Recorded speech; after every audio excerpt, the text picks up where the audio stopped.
Hello বন্ধুরা, তোমরা সবাই কেমন আছো? আমি তো খুব ভালো আছি, তাই জন্য একটু ঘুরতে চলে এলাম চিড়িয়াখানায়, আলিপুর চিড়িয়াখানায়। তোমরা কে কে এসছো আলিপুর চিড়িয়াখানা কমেন্ট করে জানিও। আর দেখো, এই যে আমি তোমাদের দেখাবো, প্রথমে দেখাই হাতি। দেখতে সবাই প্রচুর ভিড় হয়েছিল সেদিনকারে, তো অনেকদিন আগেকার ভিডিও এটা, আমি অনেকদিন পরে দিচ্ছি।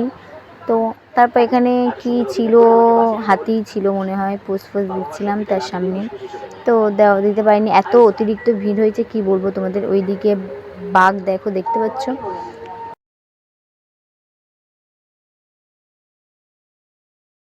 যাচ্ছে না, শুধু ওদিকে ঘুরঘুর করছে, এদিকে তো আসতেই চাইছে না, আমাদেরকে মনে পছন্দ করে না, কি আর বলবো। আচ্ছা চলো তাহলে পাখিগুলোকেও দেখিয়ে দিই একটু। দেখো এখানে কত সুন্দর সুন্দর পাখি, তোমরা সবাই আসো কিন্তু, এসে ঘুরে যেও, খুব সুন্দর জায়গা। তো এইদিকে এসেছি জিরাফ দেখতে, জিরাফ দেখে একটু পোজ দিচ্ছিলাম, দেখি ছবি টবি তুলছিলাম যদি হয় কি।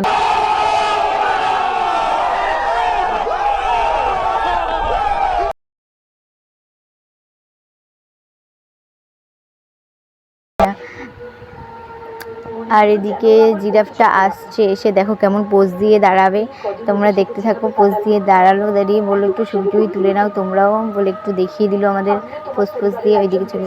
এবার চলো তোমাদের মেন জিনিসটা দেখায়, সেটা হচ্ছে বাঘ। তোমরা তো নিশ্চয়ই সামনে থেকে অনেকে বাঘ দেখোনি, তো আমি দেখাই কেমন।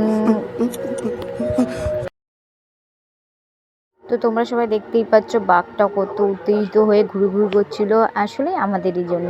তো এখানে অনেক প্রচণ্ড ভিড় ছিল, সেই জন্য ভিডিও করতে পারিনি ভালোভাবে, যতটুকু পেরেছি তোমাদের দেখিয়ে দিয়েছি। তোমরা আইসো, ঘুরে যেও, খুব মজা, খুব এনজয় হবে। তো আজকের মতো এখানেই ব্লগটা শেষ করছি। টাটা, বাই বাই, আবার পরের ভিডিওতে তোমাদের সাথে দেখা হচ্ছে, কথা হচ্ছে। Bye, take care.